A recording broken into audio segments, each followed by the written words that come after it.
La siguiente transmisión es apta para toda la familia. Contiene closed caption y es financiada con recursos del Fondo Único de TIC.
A continuación, se dirige a ustedes el señor presidente de la República, Gustavo Petro Urrego.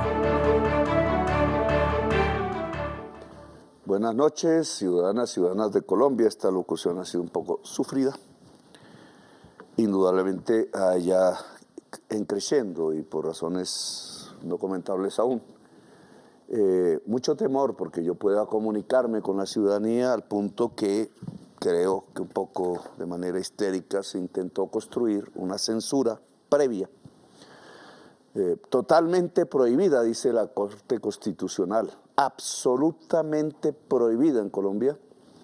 Espero que los devenires que va a tener la tutela de la oposición tengan una consulta fundamental en el cerebro y en el corazón de los magistrados al tenor del Estado Social de Derecho y de los derechos fundamentales.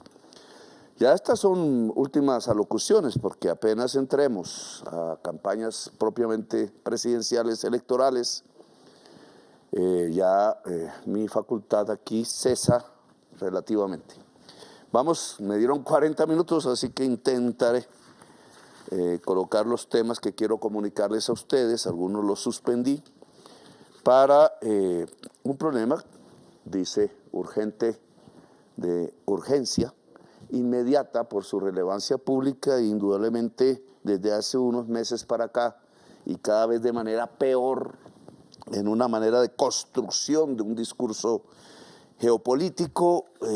Ahora tenemos misiles sobre pescadores en el Caribe, donde Colombia tiene su mar, sus islas. Sobre narcotraficantes no diría, porque los narcotraficantes viven en ciudades de lujo, no en las lanchas de pescadores del Mar Caribe. Y con unas búsquedas que, como ya lo he dicho públicamente, no tienen que ver con detener el mercado de la cocaína ni con el del fentanilo, que está exclusivamente al interior de los Estados Unidos, sino con un propósito que lo describo como la codicia petrolera, que ha hecho todas las guerras que hemos visto en el siglo XXI, genocidios. Uno acaba de suceder espero termine, pero que afecta indudablemente nuestro país porque estamos en los dos mundos, en la excusa que se utiliza, que es la cocaína, y en la realidad que es el mar petrolero que hay en Venezuela y Guyana, los dos países. Voy a presentar este primer mapa que muestra el tipo de calumnia que se construyó contra Colombia, no solamente contra Petro. He sido la víctima personalizada del tema. He dedicado mi vida en los últimos, por lo menos desde el año 2000, a, la lucha contra la ligazón que existe en Colombia, el sistema político de facto, que es una alianza entre política tradicional y narcotráfico en el poder. Desde hace 1998 para acá, todos mis debates como congresista consistieron en develarle a ustedes, incluso con nombres propios, quiénes eran, y en la acción política sacarlos del poder. Vamos a ver si sé cómo se hace esto. Ya aquí en este mapa, brevemente, este es un mapa satelital, fue el que utilizó la comisión de investigación que contrata el gobierno de Colombia, el Ministerio de Justicia usualmente, para mirar cómo es el tema de los cultivos de hoja de coca de Colombia, crecen, no decrecen, etcétera. Y fue el mapa base del análisis. ¿En dónde estuvo la trampa? Voy a tratar de explicarlo. El puntico, ¿cómo se? Acá, ya. Si ustedes ven, este mapa se divide en dos colores. Todos estos colores que están sobre el mapa, rojo, algo amarillo y verde, son los cultivos de hoja de coca que hay en Colombia en el año 2023, que es la base del estudio. Era yo presidente de Colombia.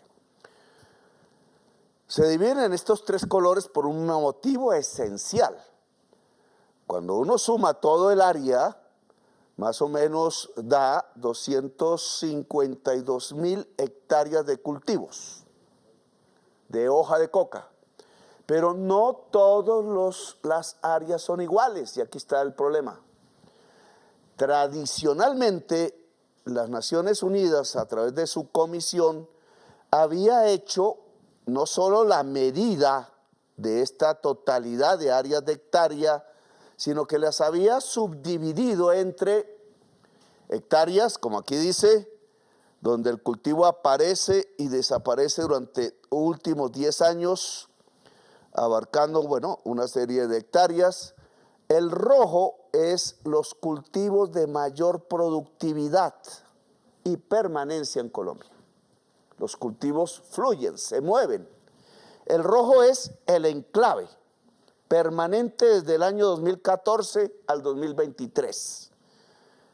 Son los territorios propiamente cocaineros, y lo son porque la productividad de la hoja de coca, es decir, cuántos kilos de hoja de coca por hectárea y cuántos kilos de cocaína de esa hoja de coca se puede sacar. Entre más sea la cifra, más ganancia sale de allí. Entre más productiva sea el cultivo y más productiva sea la hoja en relación al alcaloide, las ganancias son enormes. Ya sabemos que exportados y puestos en los puestos de consumo nunca hacen un mapa del consumo. Decimos Estados Unidos, pero hay ciudades que consumen más que otras. Nunca hacen un mapa del consumo de Europa. Va esencialmente a Estados Unidos, a Europa y a las ciudades ricas del Cono Sur. Buenos Aires, Río de Janeiro, Sao Paulo son los tres grandes mercados de la cocaína de consumidores. Bien, ¿qué hizo con nosotros? Año 2023, la comisión de investigación debió haber cogido de estas zonas rojas unas muestras, unas encuestas para determinar la productividad en la zona roja. Lo hizo. Más o menos le dio 10, y ahora los números, pues ya de tanto que 10 kilogramos por hectárea. después debió coger la productividad en la zona amarilla, que es intermitente, no se mantienen, y debió coger la productividad de las zonas verdes, que es abandonado en los últimos 3 años. Es decir, si yo hago un cálculo de lo verde respecto al total, colombianos y colombianas no lo escribieron en el informe, no se conoce mundialmente, un porcentaje del área que equivale más o menos a casi el 50% del total está abandonado en Colombia hace 3 años. No producen allí cocaína. Por razones que tienen que ver con la geografía de los consumidores mundiales, estas zonas han sido abandonadas y son en general, no completamente, toda la hoja de coca construida en el borde de la selva amazónica, donde ahora están colocando haciendas, algunas quemando selva, para poner un ganado que también es un lavado de activos. Aquí debería haber selva. Uno de los programas fundamentales de la sustitución de cultivos es que estas áreas abandonadas de hoja de coca se conviertan de nuevo en selva. Sería mucho más fácil incluso que las demás áreas.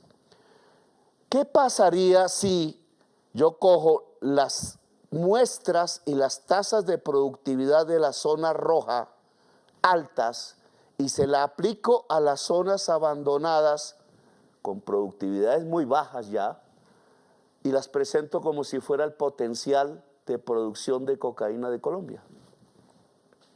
¿Trampa? Eso se llama trampa, porque científicamente yo lo que tenía que hacer, y así se hacía, es coger la productividad de las zonas rojas y aplicarla a la totalidad de la zona roja. Miren esa intensidad del Catatumbo, miren esa intensidad del Pacífico nariñense y caucano, miren esa intensidad de el Putumayo, donde estuvimos hace 2 días logrando un acuerdo para que explotara 14 toneladas de explosivos y sustitución de cultivos. Estas son las 3 grandes zonas de cocaína de Colombia y su productividad debe ser aplicada a la zona roja, mientras que en la zona verde debió haberse tomado unas muestras también para objetivamente multiplicar esa productividad por las hectáreas de la zona verde, que iba a ser menor. Luego, la suma, la totalidad me hubiera dado una potencialidad de producción de cocaína muy inferior a la que Naciones Unidas publicó mundialmente cuando su estudio aplicó la productividad de la zona roja a todo y desconoció que la mitad de los cultivos de hoja de coca en Colombia hoy están abandonados. Me dirán, ¿están abandonados porque hubo una política del gobierno? No. Están abandonados porque en esta zona de la selva no se puede exportar ni a Europa ni a Estados Unidos. En Estados Unidos se mantiene el mismo consumo de antes, en Europa se está expandiendo. Para poder exportar a Estados Unidos es desde aquí hacia California, por el Océano Pacífico.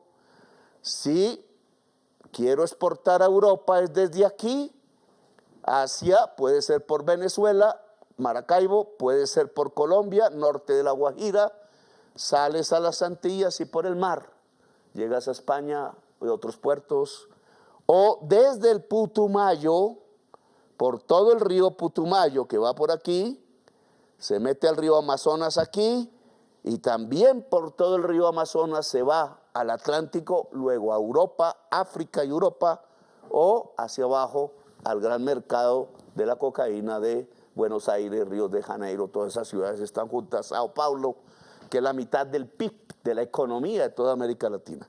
Por eso estas zonas están ubicadas ahí, cerca al Caribe, para exportar, sea a Estados Unidos por las Antillas, sea a Europa, y esta está aquí en el litoral pacífico, incluso con la intención de exportar a Australia, a China, que empieza a crecer el consumo, y esta está aquí para irse por los ríos hasta Brasil, rumbo a Europa, rumbo al Cono Sur. Estas verdes no tienen nada que hacer. Por eso las dejaron abandonadas. La trampa, decirle al mundo que tenemos un potencial de cocaína más alto que lo que había en el 2022, sustancialmente más alto, solo porque los señores de la comisión, con la complicidad del director de drogas de esa época y la ministra de Justicia de esa época, que supo, porque yo mismo reuní el equipo cuando recibí el estudio y dije que este problema metodológico existía, y lo dejó publicar. Al dejarlo publicar, bueno, mala fama, dicen que lo que hicimos no sirve, y los Estados Unidos en el gobierno de Trump nos desertificó sobre la base de esta trampa, de esta mentira. Ahora, yo creí, por haber estudiado y porque creo que en las universidades los profesores discuten sobre argumentos, etcétera, los estudiantes hablan de argumentos, que los presidentes iban a hablar sobre argumentos. ¡Qué ingenuidad! Con Biden podía hablar sobre argumentos, pero con Trump ni siquiera me he encontrado. No sirven los argumentos. Estamos ante un gobierno que tiene un propósito predeterminado y solo usa el dato si le sirve. Le servía ese dato mentiroso al gobierno de Trump para desertificarnos y decir que entonces Estados Unidos se podía inundar de cocaína, cosa que no es cierta, porque se está inundando de fentanilo. Y el fentanilo no se produce en Colombia, no se produce en América Latina, se produce en el gran aparato industrial de los Estados Unidos y en otros aparatos industriales. Es una excusa mal construida, porque aquí demuestro con argumentos que el potencial de producción de cocaína es diferente, y vamos a este cuadro. Este cuadro, un poco complicado, este cuadro lo hizo el ministro de Defensa, el general retirado Pedro Sánchez. Es de su autoría, con los datos, obviamente oficiales, de hectáreas. La barra gris mide, ojo, esto es clave para saber si la política del gobierno es eficaz o no en relación a la producción de cocaína en Colombia. Esta barra muestra el crecimiento en el periodo 2021 de los cultivos de hoja de coca. 2021 crecieron 43%. 2022, 13%. 2023, 9,8%. 2024, 3%. ¿Somos malos? Quien está disminuyendo el crecimiento del cultivo de la hoja de coca es este gobierno, y sobre todo el año pasado. Este año ya lo mediremos. ¿Por qué dicen que es un fracaso? Si yo lo que veo es que es un éxito en relación a lo que sucedió, eso sí, una tropelía, 43% en el 2021. Y si tuviera este cuadro para atrás, el año en que más creció en el siglo que llevamos los cultivos de hoja de coca, fue en un año del gobierno de Santos, 111% en un solo año. A nosotros nos desertifican cuando somos el gobierno en donde en el periodo de crecimiento del cultivo de hoja de coca prácticamente no creció. 2024. Yo espero este año esta tendencia a la caída del crecimiento ya se vuelva negativa.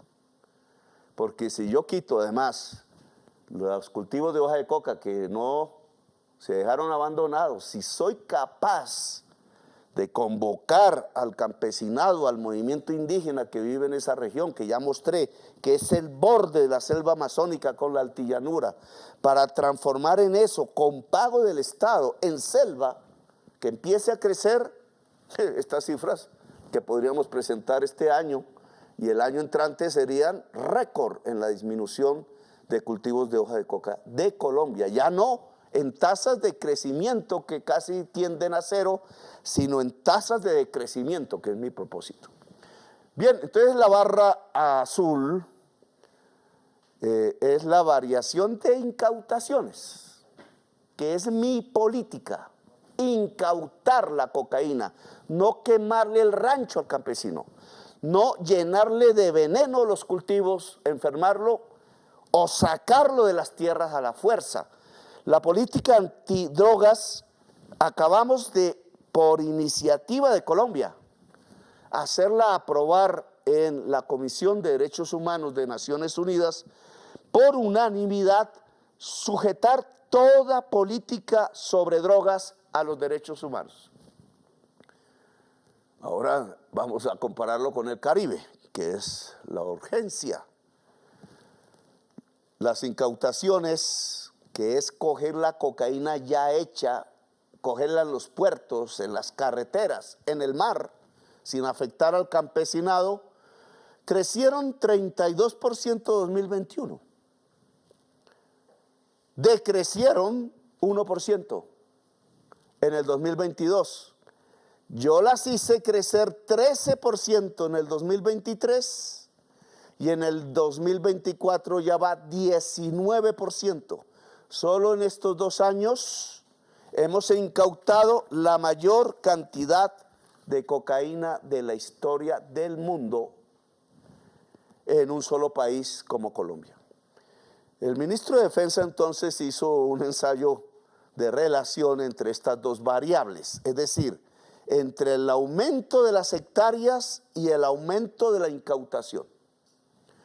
Cuando se relacionan, le da negativo 11% 2021 respecto al 2020.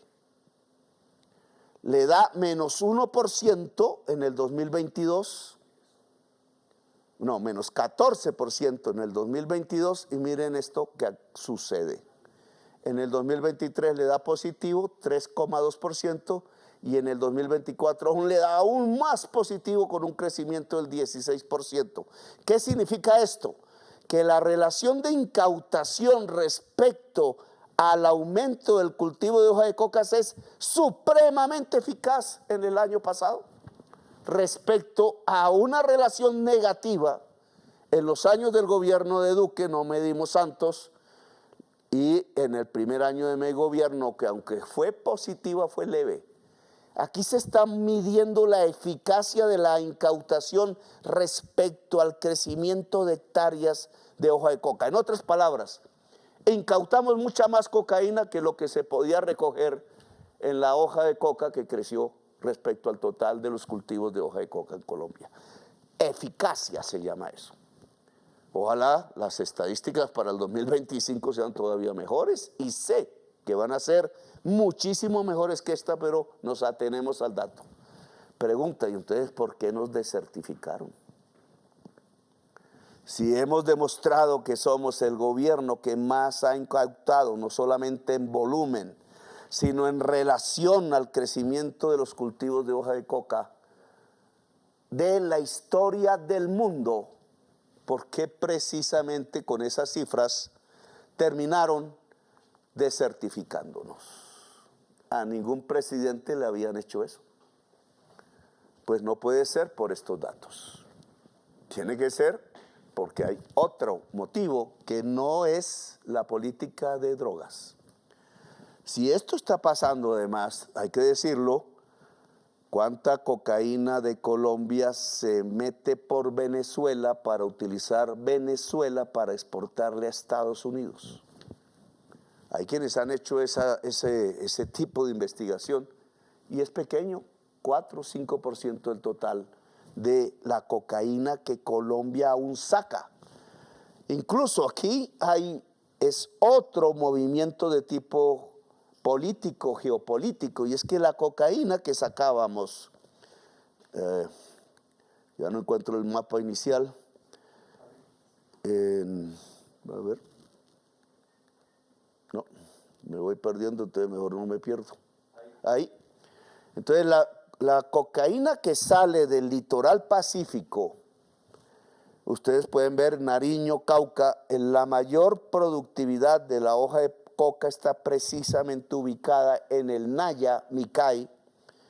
No está ya saliendo tanto por los puertos, el principal puerto aquí que se llama Buenaventura, y el principal puerto aquí, que se llama Tumaco, ya no sale hacia Estados Unidos por ahí en la misma dimensión. Hemos logrado controlar los puertos de Colombia, disminuyendo la exportación y el contrabando que entraba por allí.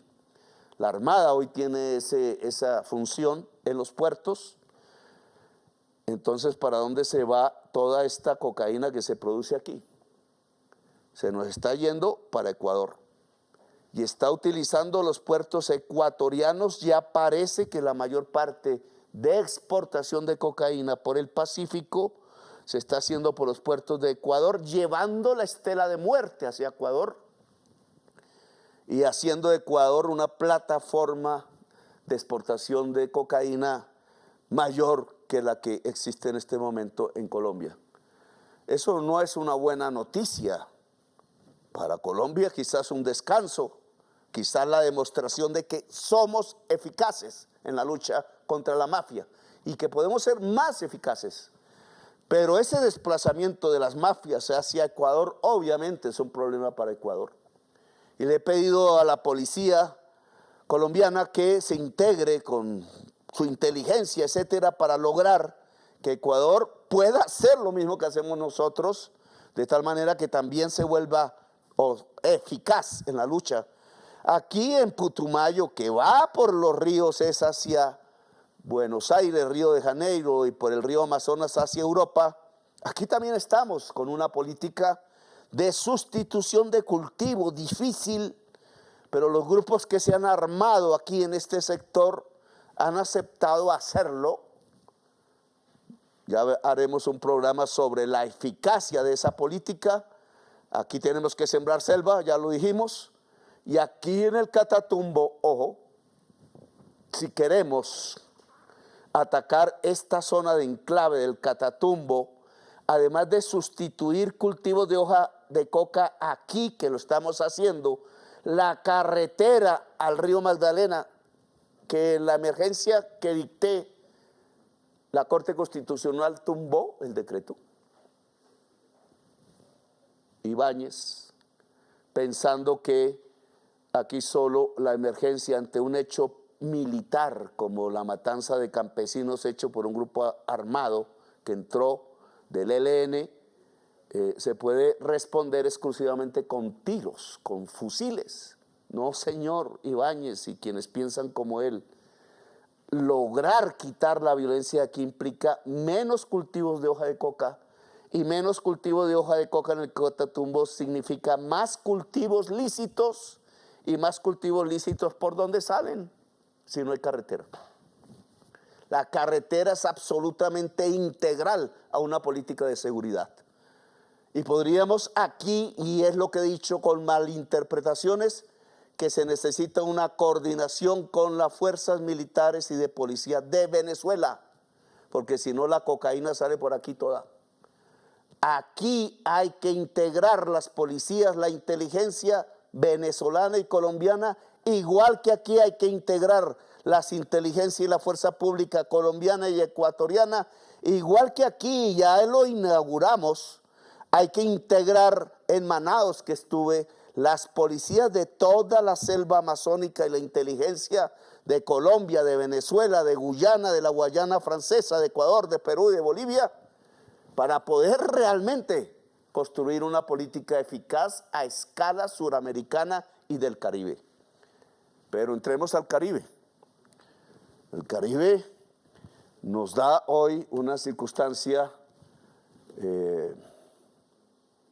yo diría, de asesinato por parte de un Estado sobre ciudadanías. Entramos al tema de la violencia.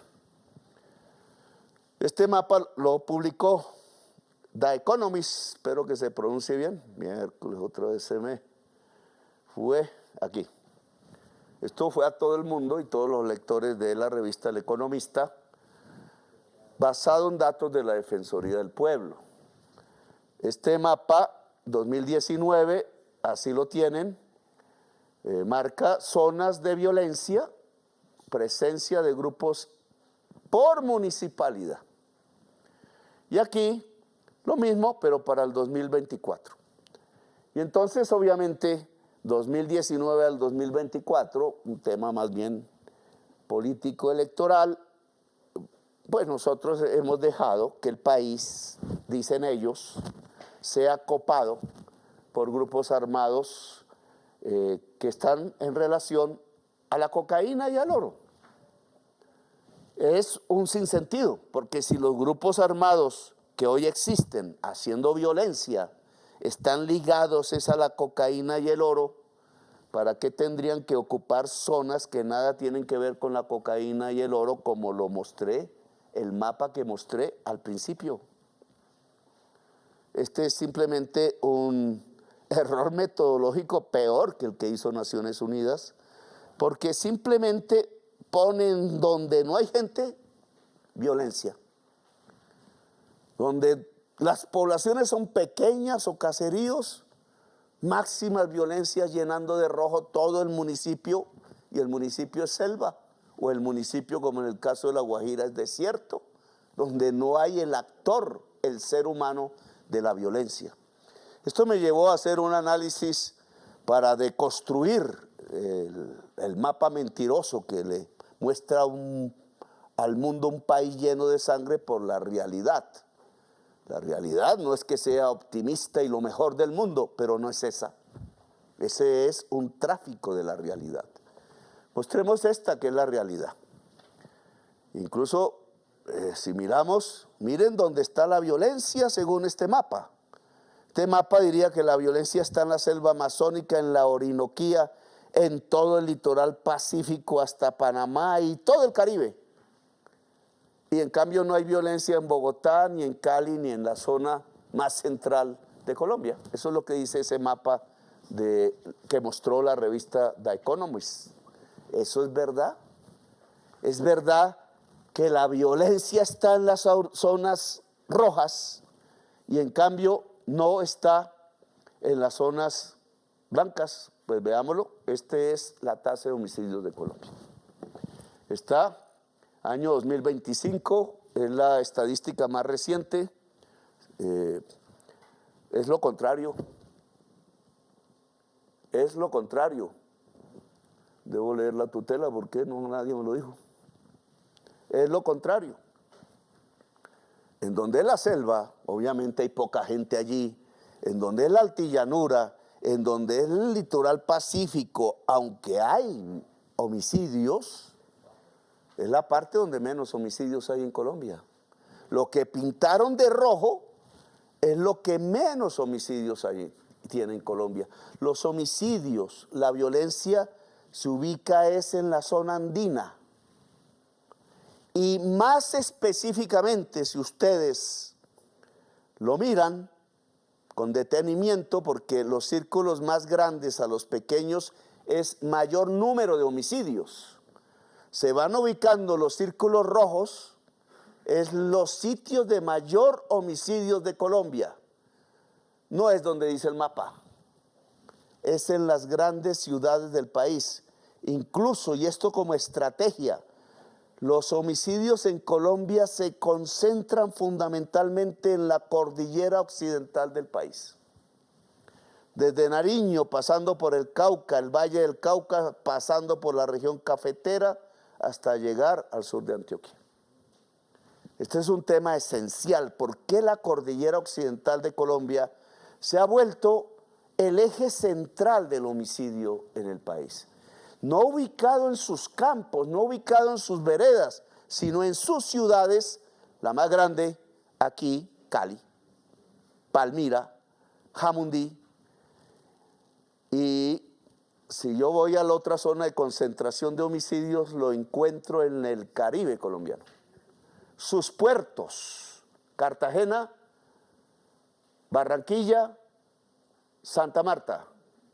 Aquí está concentradas las dos grandes áreas de homicidios de Colombia. Volumen de homicidios. Luego el mapa que mostró The Economist no es cierto. Ahora, Bogotá es la ciudad con más homicidios del país. Villavicencio, aquí hay un área central, Bogotá-Villavicencio, Barrancabermeja, Buenaventura, Cúcuta, Tibú, ya sabemos en Tibú que hay, y los puertos. Esto tiene entonces otras explicaciones en torno a la violencia. Ahí no están los cultivos de hoja de coca. Ahí están las bandas. Quienes matan en Colombia son las bandas urbanas. El sicariato es la principal causa de homicidio en Colombia hoy. El sicariato es pagar para matar. Tiene que ver indudablemente con el narcotráfico, tiene que ver con la cocaína, tiene que ver con el oro ilícito, tiene que ver con la trata de niños y de mujeres, tiene que ver con los metales raros, tiene que ver con la esmeralda, tema que quiero estudiar a más profundidad, tiene que ver con por dónde se exporta cocaína. Barranquilla, Santa Marta, Cartagena, puertos. La violencia está aquí por los puertos, pero no los ejercen los campesinos que cultivan hoja de coca, la ejerce la banda. Por tanto, preguntas que tendríamos que hacernos hacia adelante. ¿Puede la banda estar articulada a fuerzas políticas en Colombia? ¿Puede la banda en estas ciudades rojas por la sangre tener poder político? Risaralda, por ejemplo, Pereira es el caso más dramático en Colombia, la mayor tasa de homicidios. Bogotá no tiene, como dice el alcalde, la mayor tasa de homicidios, tiene el mayor volumen de homicidios. ¿Pueden las bandas que están ubicadas en Barranquilla, Cartagena y Santa Marta tener una ligazón política con las administraciones locales, con las policías locales, con el aparato estatal local y a veces nacional? Mi respuesta es sí. Esta resistencia a la reducción del homicidio de estos años en el país, que es la tercera parte de la tasa de homicidios que existía en 1993, se debe a que existen relaciones de tipo electoral y financiero entre bandas de barrios, de ciudades y poder político en Colombia. Y es ahí donde tenemos que actuar entonces, en cómo cortar esas relaciones. Y voy a ser un poco más explícito. Esto obviamente tiene que ver con investigación de la Fiscalía, con un actuar de la policía que tiene que ser diferente a lo que hoy es. Tiene que ver con algo fundamental desde el punto de vista social, y es que el componente de la banda en general es un joven hombre, no solo son hombres, de barrios populares.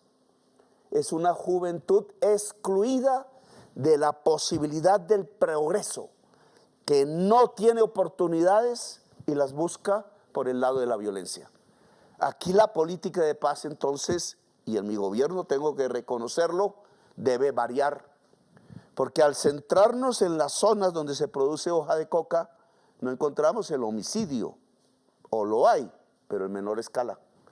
Excepto Tibú, todas estas ciudades no están en las zonas de la hoja de coca. Es donde se lava el producto de la cocaína, no la hoja de coca. Luego, en estas ciudades la estrategia policial tiene que variar y el Estado. Inclusión juvenil, mucha, pero muchísima. Y fiscalía capaz de detener políticos criminales.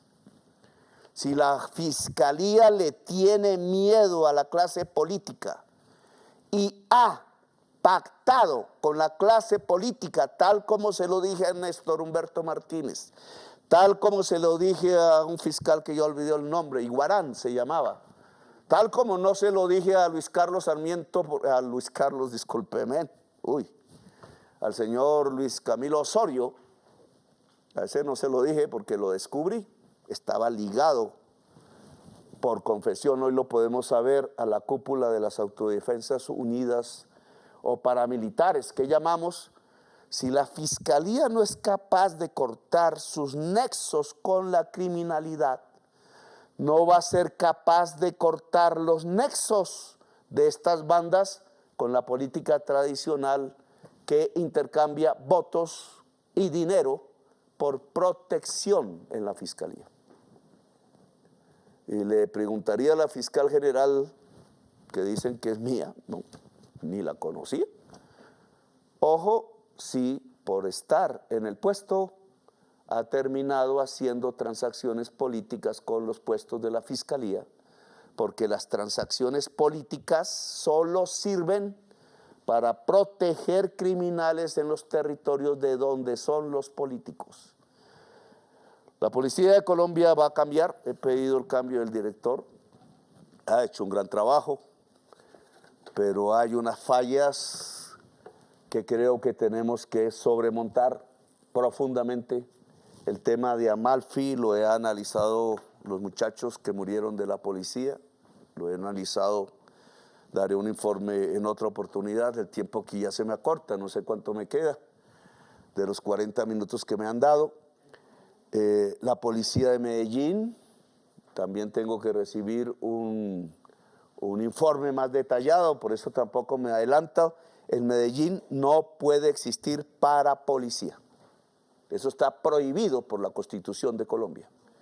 De todas las movilizaciones que hubo en el mundo, inmensas, los días previos a la firma del cese al fuego, en Europa, en África, en América Latina, en Norteamérica, etcétera, solo hubo un acto de violencia del Estado contra los manifestantes.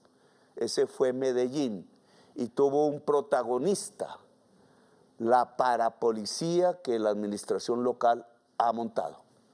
Si ya estamos superando el paramilitarismo, ahora superemos la parapolicía. La policía tiene aquí que articularse a la población barrial y juvenil de Colombia. La política Jóvenes en Paz, que ha estado metida en los escritorios, que no se ha vuelto dinero en manos de la juventud popular, que la han acordonado políticamente, que yo considero que la han acordonado incluso con corrupción, tiene que desatarse, porque a estos jóvenes populares en estas ciudades, donde se está matando aún en menor medida que en 1993, hay que acogerlos e incluirlos socialmente independientemente de su nacionalidad. La policía que vamos a tener es una policía capaz de capturar la banda, pero también de darle la mano al joven. Y ojalá la fiscalía que tengamos, una vez se entregue los capturados, no tenga nada que ver con el político que tenga relaciones con las bandas en este tipo de ciudades. He explicado entonces la realidad de una violencia que hoy nos aqueja, aún sin caer en histerias. La tasa de homicidios de Colombia ha bajado respecto al pasado, pero la Policía de Colombia ha presentado unos niveles para este año de homicidios en donde está subvalorado el indicador. Sé que entre las cifras que entrega Medicina Legal y las cifras que entrega la policía hay diferencias, siempre la habrá porque los conceptos de homicidio son diferentes. Y en eso estoy de acuerdo en que, por ejemplo, el homicidio no intencional que se cuenta en Medicina Legal, pues no nos sirve para medir la violencia, porque se trata de accidentes, de cosas por el estilo. Pero no es así con la tendencia. Si la tendencia no es igual en las cifras de la policía que en las cifras de Medicina Legal, hay algo guardado. Y las cifras que me han entregado es que el homicidio ha crecido 3% en las cifras de la policía y ha crecido en cambio 8% en las cifras de Medicina Legal. Y a ciegas así no vamos a tener una política eficaz. Por eso he demandado cambios. Finalmente, este panorama de la hoja de coca, de la cocaína, del menor potencial que realmente tenemos, su impacto en el homicidio que se traduce en el sicariato en la ciudad, como aquí hemos visto, y sus lugares y la manera de afrontarlo y la complejidad del sicariato en Colombia, fundamentalmente del homicidio, tiene una consecuencia que entonces y aquí entramos al final, nos arroja hacia la geopolítica. Esta geopolítica nos está diciendo ahora que entonces Estados Unidos se está inundando de cocaína. Por ninguna parte del principal productor de cocaína que hay en el mundo, que aún seguimos siendo hoy nosotros, y espero que eso termine, se puede deducir que hay un crecimiento de cocaína en marcha hacia los Estados Unidos. Hay un crecimiento de cocaína en marcha hacia Europa. La DEA debe darnos una explicación. Varios de los nuevos capos que hay en Colombia vienen de los Estados Unidos. Han estado presos allá. Pregunta, ¿por qué si han estado presos vuelven otra vez a volverse mafiosos en Colombia? ¿Qué hacen en la cárcel? ¿No deberían volverse ciudadanos mejores? ¿O qué les dicen? ¿Qué tratan con ellos? ¿Qué propuesta le hacen? Porque tengo una sospecha. Si la propuesta por chauvinismo, por un nacionalismo malsano es: no entren cocaína más a Estados Unidos y no nos importa lo demás, entonces tenemos una explicación de por qué el crecimiento de la exportación de cocaína de Colombia ya se detiene hacia Estados Unidos, pero va hacia Europa. Y las mafias coaligadas de Europa con las colombianas y mexicanas se han convertido en el cartel más importante del mundo. Lo he denunciado una y otra vez. No existe cartel de los soles. No existe mayor potencial de producción de cocaína en Colombia, exagerado. La exportación de cocaína no está tomando rumbo a Estados Unidos. Está tomando rumbo a Europa. Los capos que han venido de las cárceles de los Estados Unidos no exportan a Estados Unidos, exportan a Europa. Significa que las mafias europeas que ya existían, albanesas, italianas, francesas, serbias, rusas, se están ligando con la mafia colombiana del centro del país, el lugar donde se está matando más en Colombia. Así el alcalde me disculpe, la tasa es baja, pero se mata más en Colombia. Y esa ligazón entre las mafias italianas, albanesas, etcétera, y colombiana y mexicana, han producido el mayor cartel de exportación de cocaína. ¿Por qué Estados Unidos no lo persigue? ¿Por qué está dejando que la cocaína entre a Europa? Solo por una posición de estancamiento en... Así ya sé de qué me habla. De estancamiento de la exportación de cocaína a Estados Unidos, cree que solucionó el problema. Lo que Estados Unidos está haciendo es que le está creciendo el consumo de fentanilo. Es una política interna de los Estados Unidos que tiene que asumir para salvar su sociedad. Pero al enfrentar el tema en el Mar Caribe, que nada tiene que ver con el fentanilo, lo que los Estados Unidos está produciendo es que lo que quiere es el petróleo de Venezuela y de Guyana. La codicia petrolera es la que está detrás de la estrategia que está tirando misiles sobre pescadores. Hay ya pescadores de la isla de Trinidad y Tobago que murieron bajo un misil. Hay ya el video de una lancha que no estaba surcando el mar, sino que tenía los motores levantados y por tanto quieto, al cual le cayó un misil. Todavía no sabemos exactamente el punto. Hay ya pescadores jóvenes que salieron de sus casas en Santa Marta y no han vuelto. Aún no es tiempo de decir lo definitivo, pero nos preocupa porque sus familiares están llamando.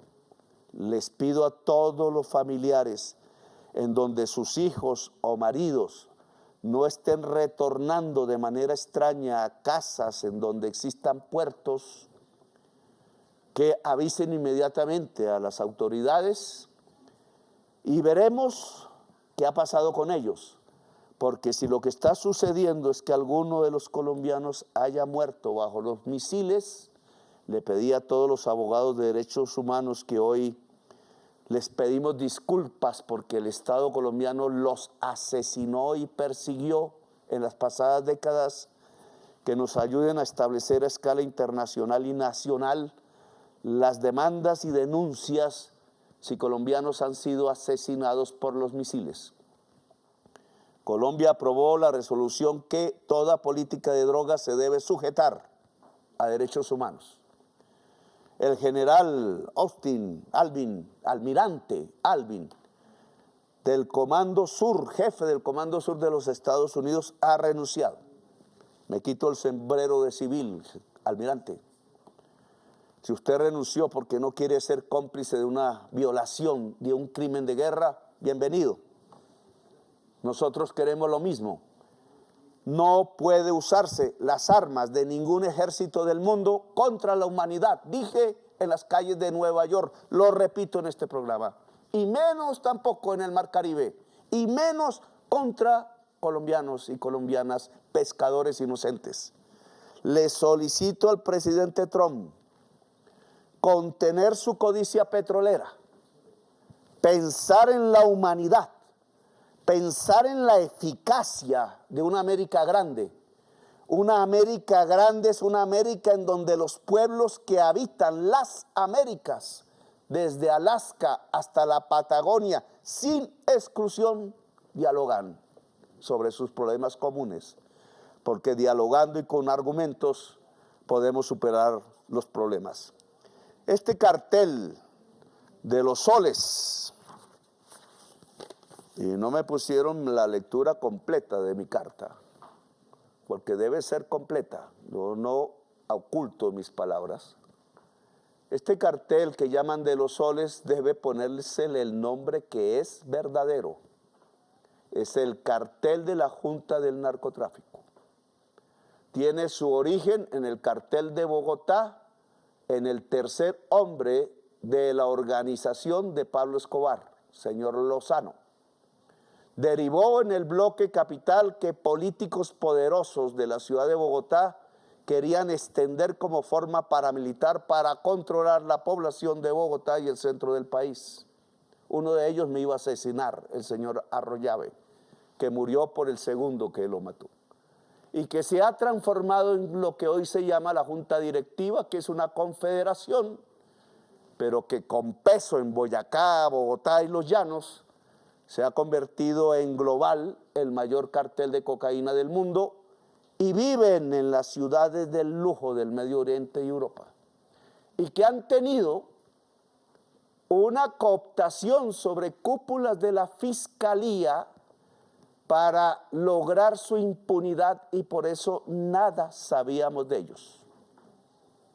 Y yo aquí no me voy a desdecir que en la Fiscalía de Barbosa, numerosos fiscales investigados por su relación con el narcotráfico, funcionarios presos y capturados por la misma razón, un señor del CTI que controlaba el puerto de Buenaventura exportando decenas de toneladas, estaban ligados a la labor de construir la impunidad de los jefes del cartel más grande del mundo, el cartel de la Junta Directiva del Narcotráfico. Por decir esto, ya me pidieron una aclaración desde una orden judicial que voy a leer. En mi calidad de presidente de la República de Colombia y en cumplimiento estricto de la orden judicial emanada del juzgado 54 administrativo del circuito de Bogotá, dentro del proceso de tutela con radicado 1100-1334-20-5420-2500-30-100, me dirijo a ustedes con la firmeza republicana que nuestra Constitución exige. La justicia es el pilar inquebrantable de nuestra democracia y el presidente de la República siempre va a respetar a los jueces, guardianes independientes de la Carta Magna, cuya labor fortalece el Estado social de derecho que construimos en común. Hoy acato con convicción el fallo que ampara los derechos fundamentales al buen nombre, honra, integridad personal y dignidad humana. Primero, reconozco expresamente que el fiscal Mario Andrés Burgos Patiño tiene investigaciones, pero no tiene condenas. Pues casi ninguno tiene condenas, ni sanciones judiciales o disciplinarias en su contra a la fecha. Investigaciones. Y que como todo ciudadano Colombia goza de presunción de inocencia consagrada en nuestra Constitución política. Las manifestaciones que he realizado sobre la actuación profesional del fiscal Burgos constituyen mi juicio de valor, mi opinión crítica, emitida en ejercicio del control político propio de mi investidura y en el marco del debate democrático. Y vuelvo a hacer las preguntas. ¿Por qué el narcotraficante Marcet del Uruguay, posible autor intelectual del asesinato del fiscal Pecci en Cartagena, lavador de su dinero de la cocaína que vende entre Santa Cruz y la triple frontera en Uruguay y Paraguay, lavador en la ciudad de Medellín y en otras ciudades de Colombia, miembro de la junta directiva del narcotráfico, no está siendo investigado en el proceso de asesinato del fiscal Pecci? Las manifestaciones entonces que he realizado sobre la actuación profesional del fiscal Burgos son mi opinión y están dentro del debate democrático, y vuelvo a hacer la pregunta. Siempre he luchado por una fiscalía que ayude a la justicia para acabar la brecha de desigualdad en la que el narcotráfico y la corrupción hace años tomó las riendas de esa institución. La fiscalía tiene que limpiarse de las mafias, por lo que ahora debemos alzar la voz para que sea liberada, para que en Colombia tengamos libertad y paz garantizada, para que fiscales y funcionarios y altos funcionarios de la fiscalía no se reúnan en grandes piscinas y jacuzzi sin micrófonos para construir y planificar la exportación de cocaína en el mundo. Tercero, reafirmo mi compromiso con la independencia judicial como pilar del Estado Social de Derecho, al tiempo que mantengo mi prerrogativa constitucional de ejercer la crítica política sobre asuntos de interés general que afecten la transparencia institucional y la confianza ciudadana, siempre con el respeto y garantía a los derechos humanos que he logrado se vuelva política mundial en la Comisión de Derechos Humanos de Naciones Unidas. Cuarto, esta declaración representa un acto de acatamiento a las decisiones judiciales, pilar fundamental de nuestra institucionalidad democrática. Esta locución es un acto de lealtad a la justicia que todos compartimos. El fiscal Burgos, como cada colombiano, merece la presunción de inocencia hasta que la ley resuelva lo contrario, principio sagrado de nuestra Carta Magna, y yo conservo mi derecho a la locución y de preguntar por qué de la impunidad en la Fiscalía sobre los miembros de la Junta Directiva del Narcotráfico, el mayor cartel de cocaína del mundo. Gracias, muy amable por haberme escuchado. La anterior fue la locución del señor presidente de la República, Gustavo Petro Urrego. Este contenido fue financiado con recursos del Fondo Único de TIC.